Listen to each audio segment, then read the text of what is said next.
Thank you. You're welcome. My plumber's hairdresser told me about this place. Best place in town. Great. Let's eat.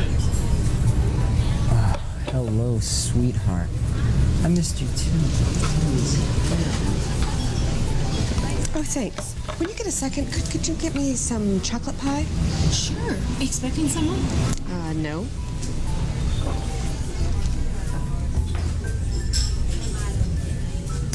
Pie. If there's a dessert more American, I don't know what it is. Trouble is, so few of us make pies these days, we can't even really tell the good pie from the bad pie anymore. I mean, look at this place. This is supposed to be the hottest pie joint in 3 states, but look, check out my lemon meringue. Beating, weeping, curdling, oh my. And check out the crust. Well, looks like Limp Bizkit's not just a band anymore. Fortunately, there is a path back from this milieu of mediocrity, and it is paved with smart tools, thoughtful ingredients, and tasty science. And it is a road well worth following, my friends, because when it's done right, pie is.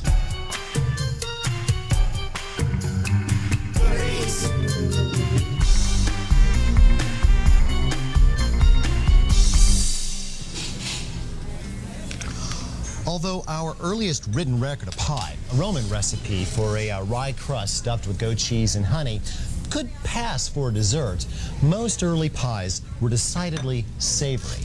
Perhaps you have heard of that medieval melange known as humble pie. Now, humble refers to the bits and pieces left over once all the edible parts of the animal have been consumed. Therefore, to eat humble pie has come to mean eating the very lowest thing. It's a very humbling experience. I do it a couple times a week. Ugh, disgusting. During the Renaissance, pie became more about theater than cuisine. Ever hear of 4 and 20 blackbirds baked in a pie? Well, I bet you didn't know the birds were supposed to be alive.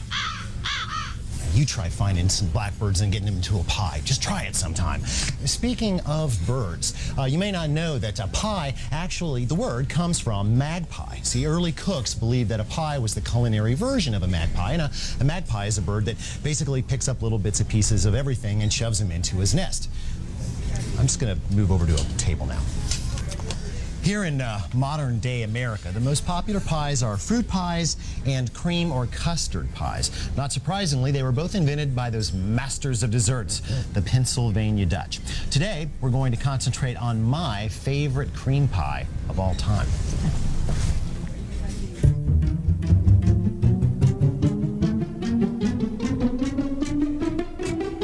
Take a close look at a piece of cream pie sometime, and you will no doubt notice that it is actually composed of 3 distinct phases. First, we have a light and fluffy meringue, brown on top, white and creamy in the middle. This is firmly anchored to a soft yet cuttable lemony fresh custard, which in turn perches atop a flaky, flavorful crust, which must be able to support the entire weight of this device during transfer from pan to plate.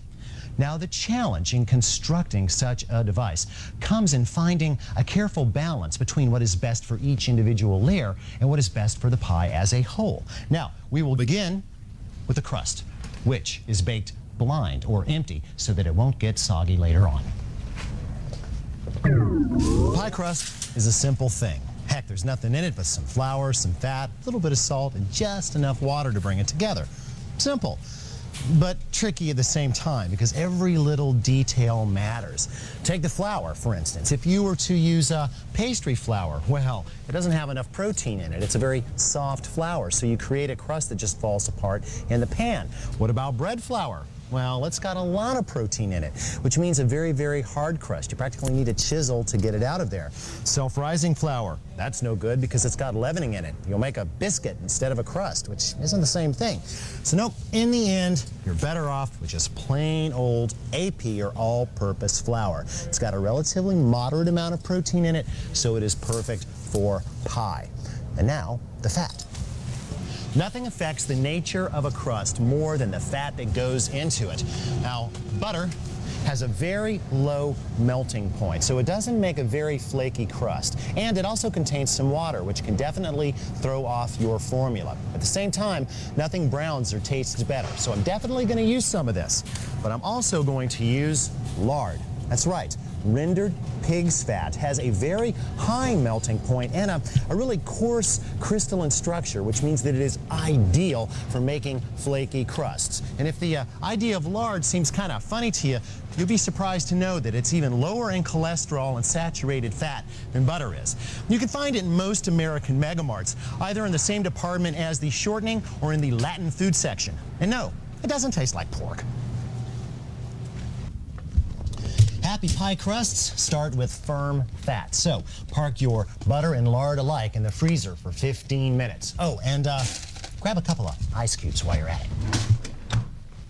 Oh, I should mention that you're only going to need 3 ounces, that's 6 tablespoons of the butter, and 1 ounce, that's 2 tablespoons of the lard cut into cubes. As for the ice, just drop it in your favorite squirt bottle along with a 1/4 cup of water.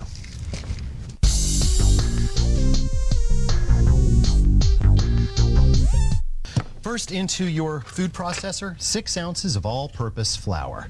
And yes, that is 6 ounces by weight, because when it comes to flour, weight is more precise, okay? To that, 1/2 of a teaspoon of plain old table salt. Take that for a spin just to combine.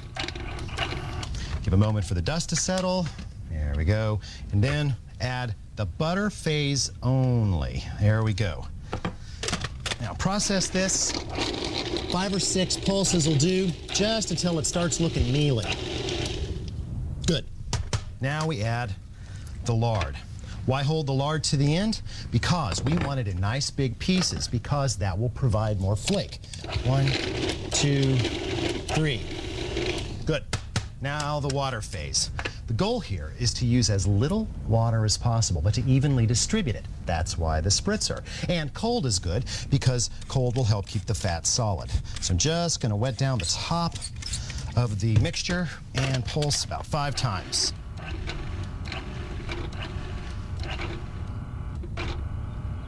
Now what we're looking for is for the mixture to stick to itself and not fall apart. Not quite. Give it a few more spritzes. And we'll say 4 more pulses.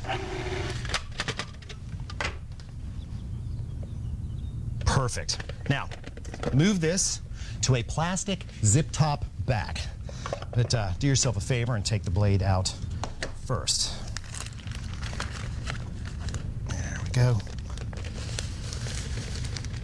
Now, just get your hand up in there and squeeze this all into one mass. There we go. Then lay it out on the counter. I'll just squeeze the mixture into a flat round, kind of like making a little brie. There. Seal it and move this to the refrigerator.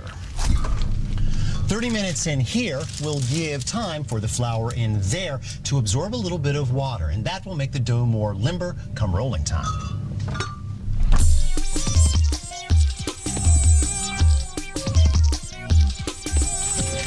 I cannot tell you how many of these devices I have destroyed during the rolling and panning process, but not anymore. So just take a paring knife and slice down both sides of the bag. That's right, you're going to have to sacrifice a zip-top bag, but believe me, it is well worth it. Now just open up the bag and flour your disc on both sides. There. And reclose the plastic flap and break out your favorite rolling pin. That's right, you're going to roll on top of the plastic. Just turn the bag 1/4 to 1/2 a turn every few seconds and keep rolling until you've produced a nice big disc that goes just beyond the edges of the bag. There. Now carefully peel back the first layer of plastic and reflour. There you go. Now time to retrieve our 2 chilled pie pans. We're going to need 2 because we're basically going to make a pie crust sandwich here. Put the first pan right down in the middle of the dough and then flip the whole thing over. There you go. Peel off the plastic and put the second pan on upside down. Push and flip it again. Remove the first pan and you've got yourself a pie crust. Just to tear off any excess to kind of patch where you might be short. Since this is going to be topped with meringue, we don't need any fancy schmancy crimping here, just an elevated edge that the meringue can grab hold of. Once you've got a decent edge built up, grab a fork and poke holes or dock the bottom of the dough to release steam. This goes into the refrigerator for 10 to 15 minutes. Is it beautiful? No, but it's gonna taste good. I'll be back. Why the refrigerator? What are you, blind? Now let's just say for a moment that this is a microscopic cross-section of our pie crust in the oven. Now by the time the layers of fat start to melt, the protein structure formed by the flour and water need to be set. That way, when the fat does melt, it'll look like this. These are the nice flakes in our flaky crust. If the fats melt before the protein sets, we'll have a real mess on our hands. 10 minutes in the refrigerator will keep that from happening. Now, go ahead and set your oven to 425 degrees.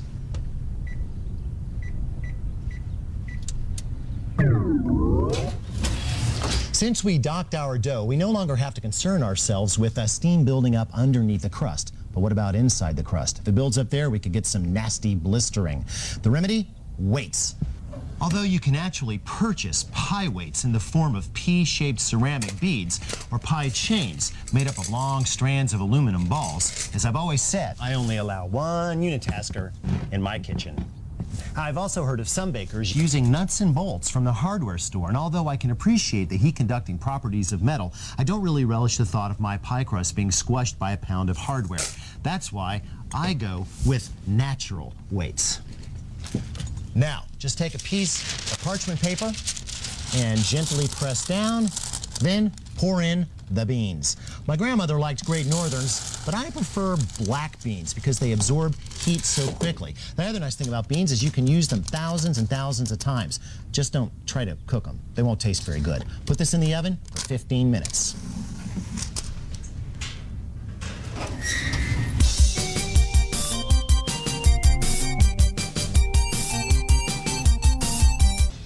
With phase 1 of construction well underway, it's time that we ponder phase 2. Now here's a fact. This device needs to be assembled while that base custard is piping hot. That means we've got no choice but to make phase 2 the meringue. And that's tricky business because a meringue is really nothing but a foam. And what is a foam after all but a big collection of bubbles? And what's a bubble? It's basically a very flimsy little latticework of proteins draped with water. Now in the case of meringues, we've got some advantages. We add sugar to this structure, which strengthens it. But things can and do go wrong.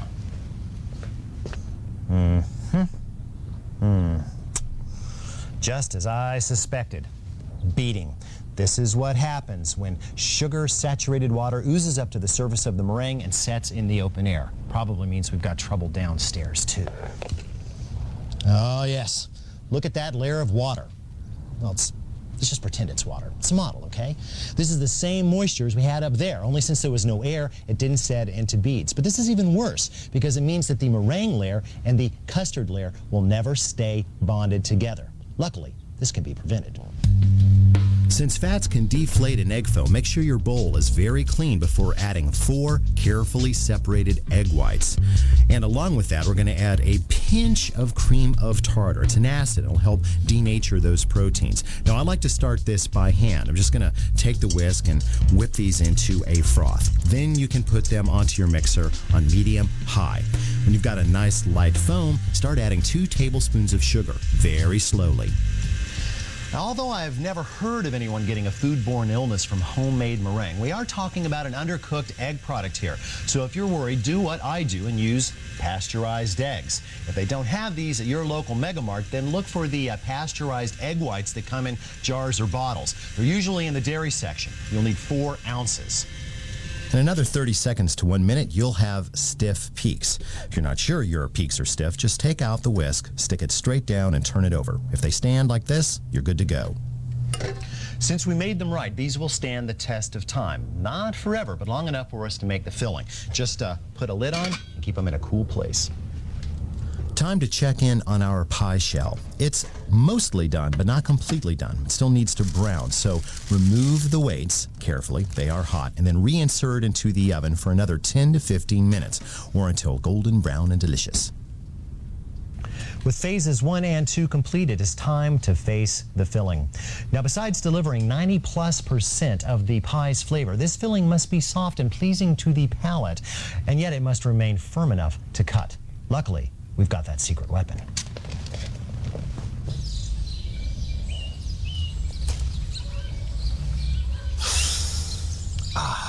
The clean, fresh smell of citrus limonium.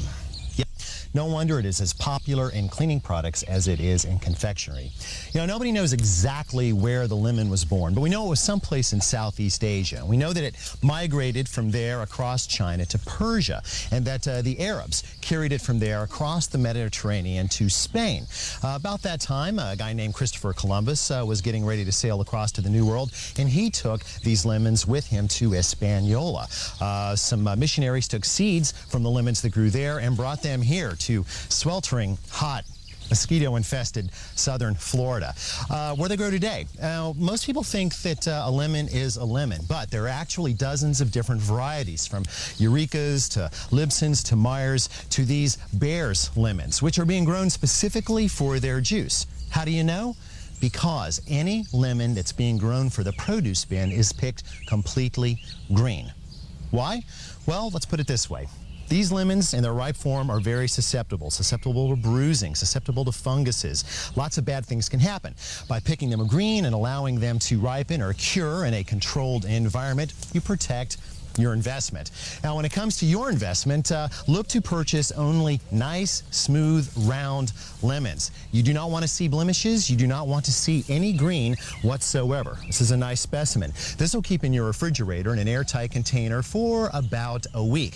If you need to harvest off some zest, just take off what you need and put it back in the container. Oh, and if you need juice, but you don't need the whole thing, don't go cutting open the lemon and wasting the whole thing. Just take a toothpick, roll the lemon between your hands thusly or on a counter to loosen up the pulp, and just insert your toothpick here, nice and deep. Then you can just kind of squeeze out whatever you want and then put the toothpick back in. That way your lemon stays fresher longer. Nice, huh?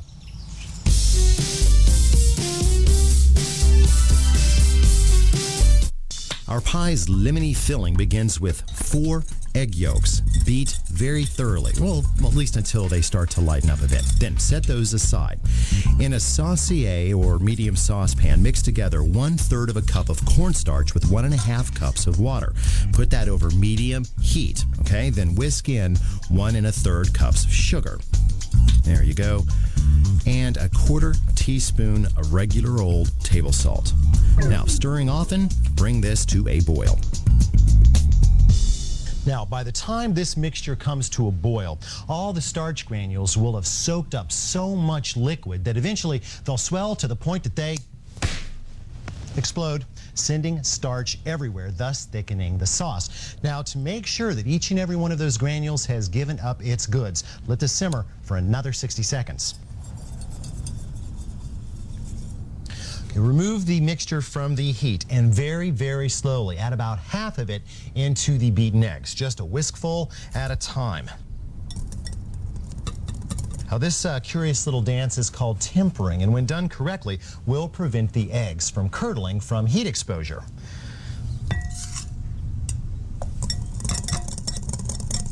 Now, I'd say that's about half in. So the egg mixture now goes back into the original pot. There. And we go back to the heat.